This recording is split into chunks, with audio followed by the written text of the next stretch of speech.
কৃষ্ণের সহায় গুরু বান্ধব প্রেয়সী গোপিকা হয়েন প্রিয়া শিষ্যা সখী দাসী। মধুর রসের মধ্যে সমস্ত রস বর্তমান।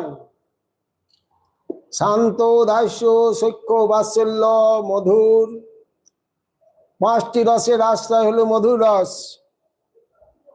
মধুর রসে সবগুলো আছে।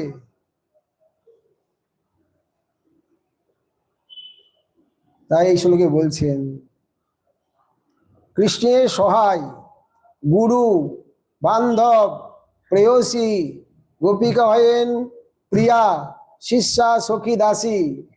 কোনটা বাকি থাকলো? কৃষ্ণের সবসময় সহায়,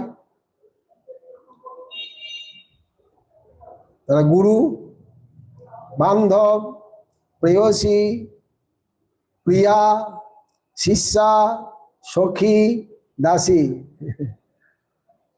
কোনটা বাদ থাকলো না। আদি পুরাণের কথা শ্লোকটা উদ্ধৃত করছেন।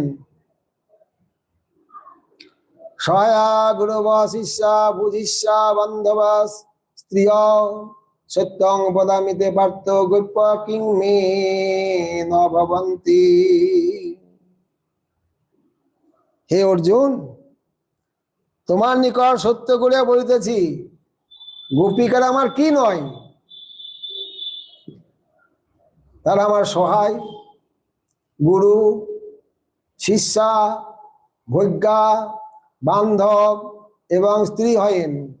অতএব তাহারা যে আমার কি নহেন তা আমি বলিতে পারি না। অর্থাৎ তাহারা আমার